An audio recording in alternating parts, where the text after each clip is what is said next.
ओम शांति। ओम शांति।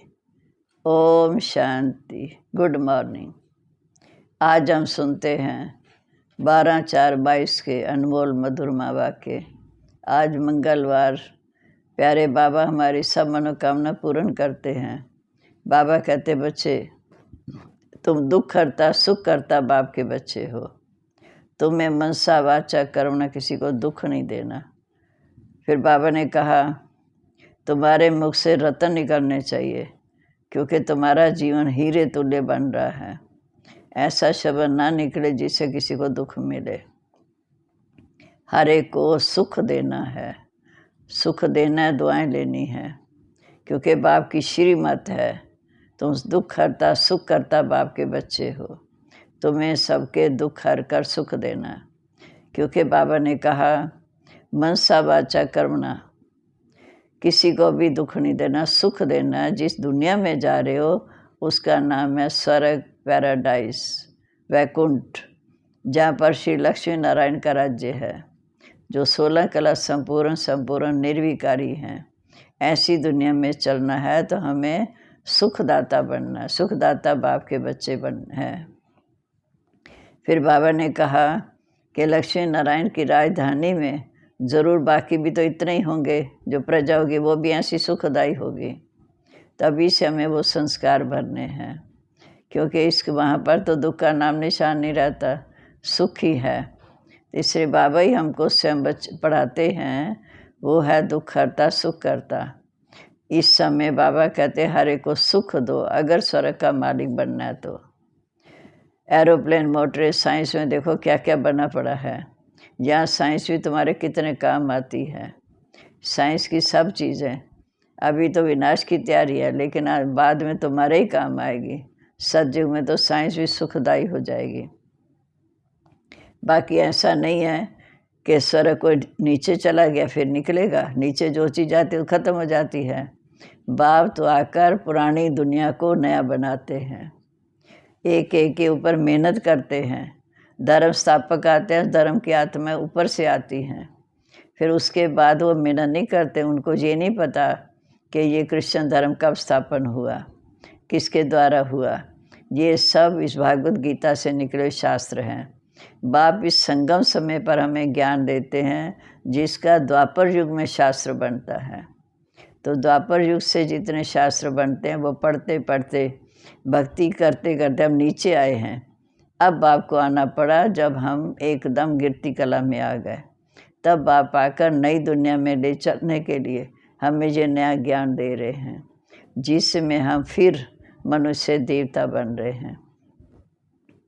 इस समय जो बाबा हमें ज्ञान दे रहा है, ये संस्कार हमें साथ ले जाएंगे। तभी कहा कि भगवान आते हैं, भक्ति का फल देते हैं।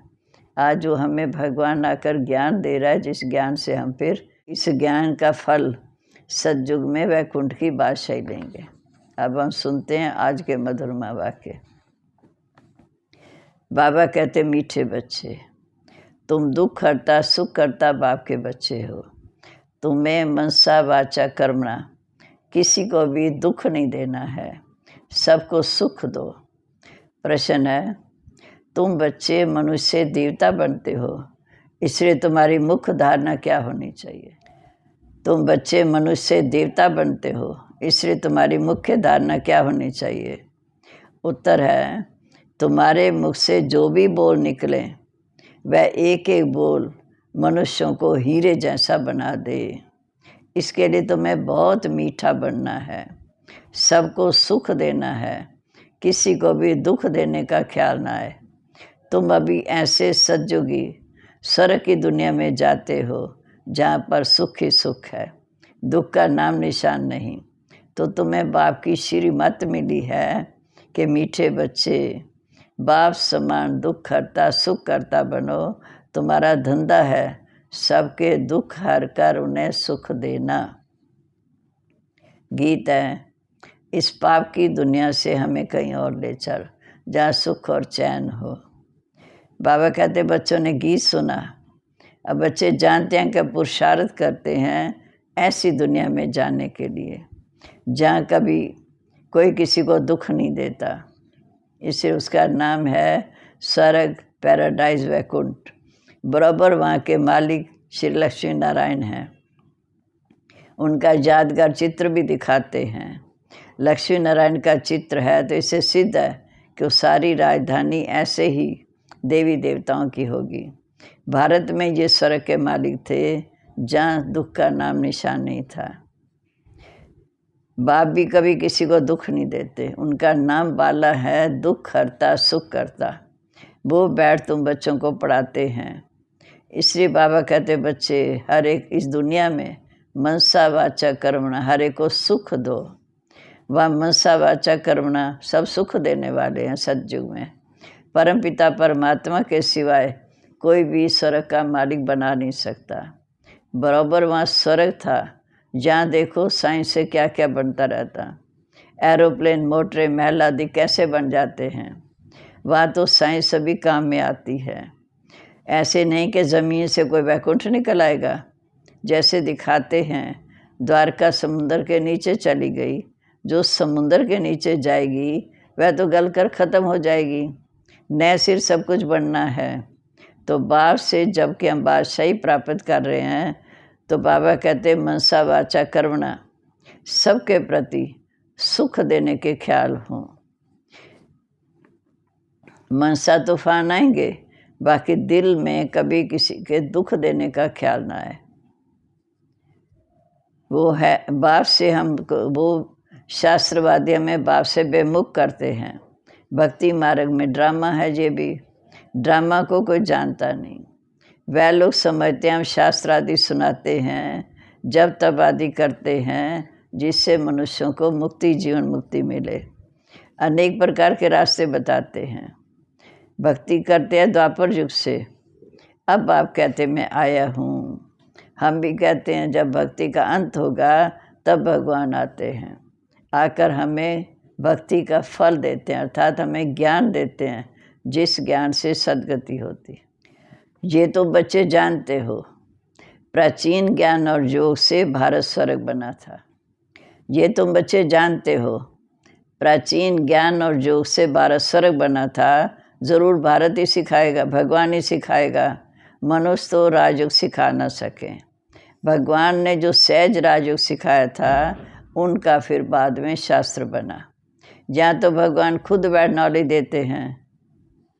तुम जानते हो भी भगवान हमको ज्ञान और राजयोग सिखा रहे हैं। सृष्टि के आत्मधन का ज्ञान, ये ज्ञान कोई शास्त्रों में नहीं है। वहाँ तो कलब की आजी लंबी चौड़ी कर दी। मनुष्य तो वही शास्त्र पढ़ते आए। तो बाबा ने जो समझाया, ये सृष्टि रूपी झाड़ है। झाड़ में पहले थोड़े पत्ते निकलते हैं। सतयुग त्रेता में तो संख्या कम होती है। भिन्न भिन्न धर्म के पत्ते दिखाए जाते हैं। वास्तव में ये जो भी शास्त्र हैं सब भगवत गीता के पत्ते हैं, अर्थात उनसे निकले हुए सब शास्त्र हैं। तुम देखते हो बराबर इस समय बाप नए झाड़ की स्थापना करते हैं। इसमें तूफान आदि तो आते हैं, कई तूफान में झट गिर जाते हैं।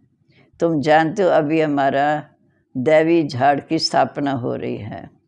और जो धर्म स्थापक हैं वो ये जानते नहीं कि क्रिश्चियन धर्म का, फलाने धर्म का फाउंडेशन लगाते हैं। पीछे उनको समझ में आती कि फलाने ने ये फाउंडेशन लगाया, क्योंकि धर्म आत्माएँ धर्म पिता के पीछे ऊपर से आती हैं, वो सत्व प्रधान होती। यहाँ तो कांटों को फूल बनाना होता है। शिव बाबा आकर हम बच्चों को कांटों से फूल बनाते हैं। तुम जानते हो हमको ही 100 देवी देवता बनना है। कल पहले भी हम देवता बने थे, फिर बनना है। सबको सुख देना है, कभी किसी को दुख देने का ख्याल नहीं आना चाहिए। एक एक अक्षर मुख से ऐसा निकले जो मनुष्य को हीरे जैसा बना दे। बाबा कहते एक एक अक्षर मुख से ऐसा निकले जो मनुष्य को हीरे जैसा बना दे। बाप भी हमको ज्ञान सुनाते हैं, जिसको धारणा करते करते हमारा जीवन भी हीरे जैसा बन जाता है। वास्तव में टीचर किसी को दुख क्यों देवे, वह तो पढ़ाते हैं। हाँ, समझाया जाता है कि मीठे बच्चे अगर अच्छी रीति नहीं पढ़ेंगे तो 21 जन्मों का घाटा पड़ जाएगा। 21 जन्म के लिए अभी पुरुषार्थ करना है। अभी पुरुषार्थ करेंगे तो 21 जन्म प्रारब्ध खाएंगे। बाप मिला है जिसको भक्ति मार्ग में याद करते थे, हे भगवान। साधु संत आदि सब उसको याद करते हैं, पर भगवान तो एक है। श्री कृष्ण तो सतयुग का फर्स्ट प्रिंस था। उनको तो ऐसा नहीं कहेंगे कि वह सबका दुख हरता सुख करता है। वही श्री कृष्ण की आत्मा सतयुग में सुख में थी, फिर 84 जन्मों के चक्कर में आकर अंत में फिर वह भी दुख की दुनिया में आ गई।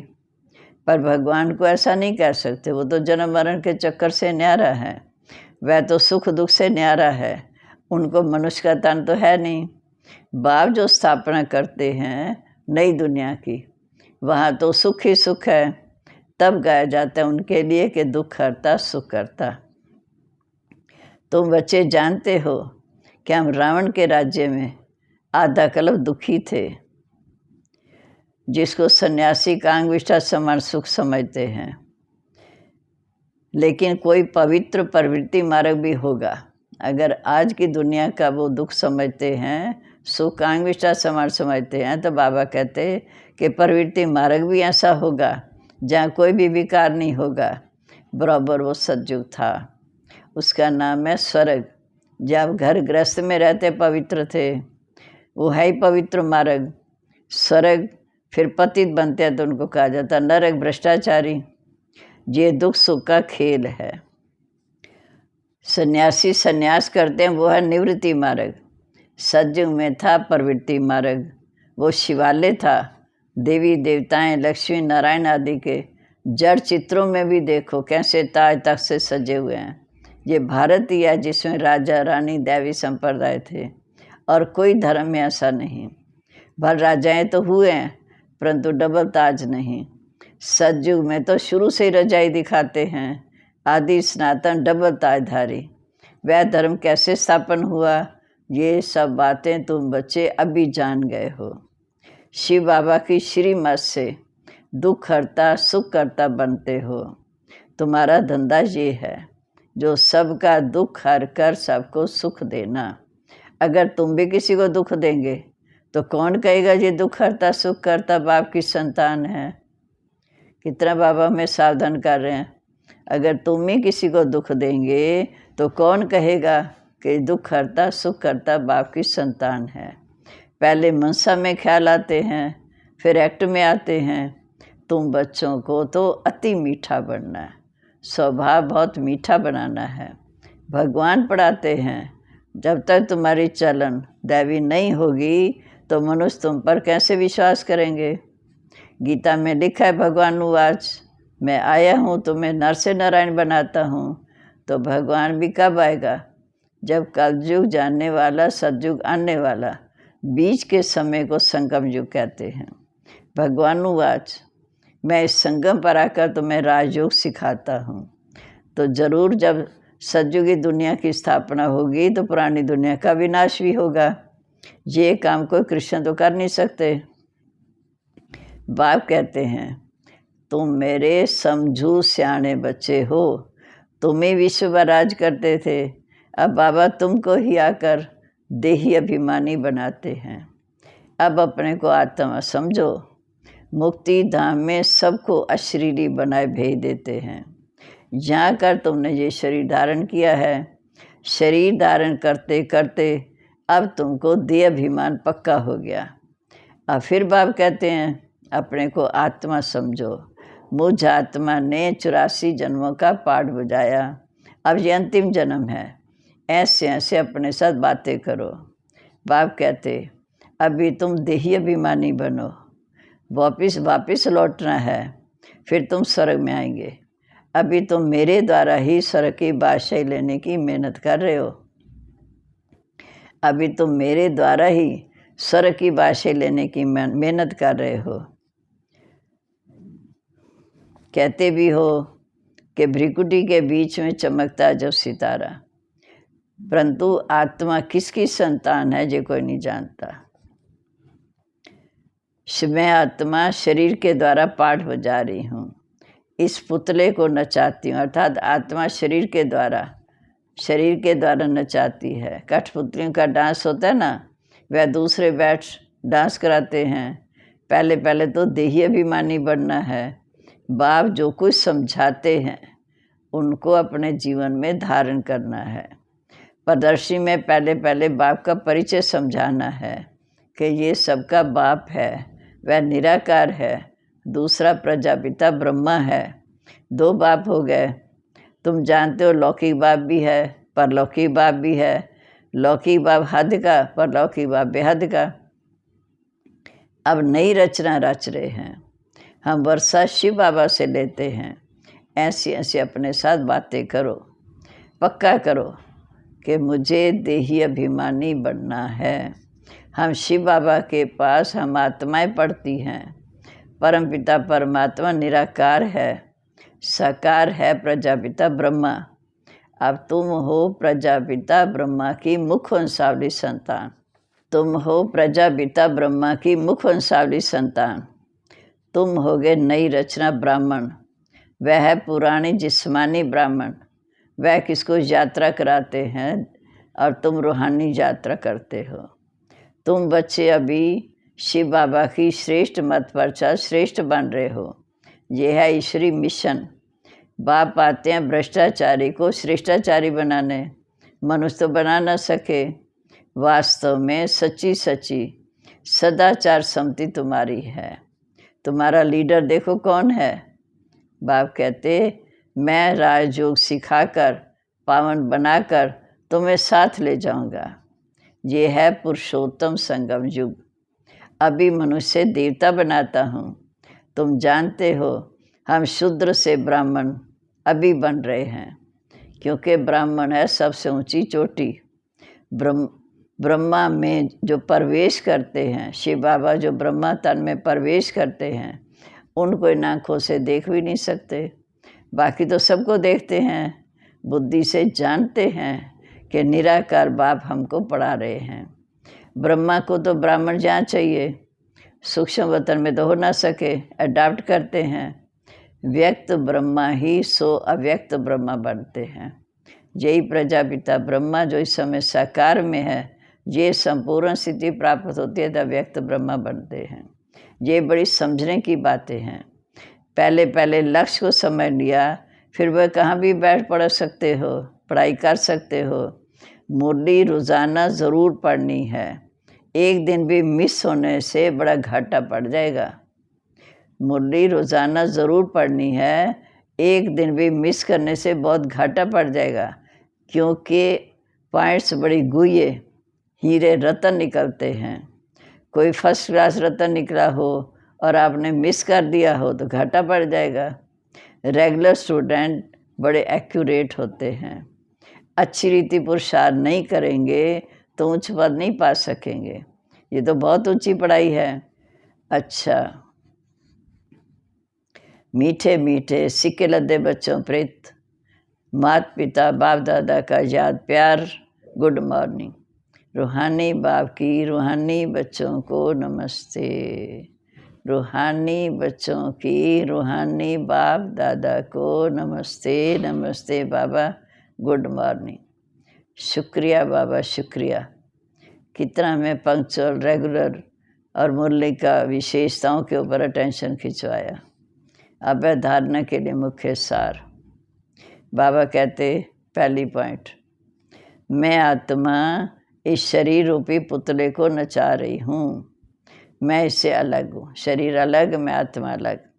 ऐसा अभ्यास करते करते देही अभिमानी बनना है। दूसरा, मुरली कभी भी मिस नहीं करनी, रेगुलर बनना है। पढ़ाई में बहुत बहुत एक्यूरेट रहना है।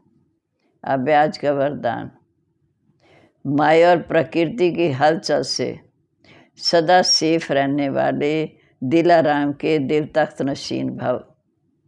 माया और प्रकृति की हलचल से सदा सेफ रहने वाले दिलाराम के दिल तख्त नशीन भव।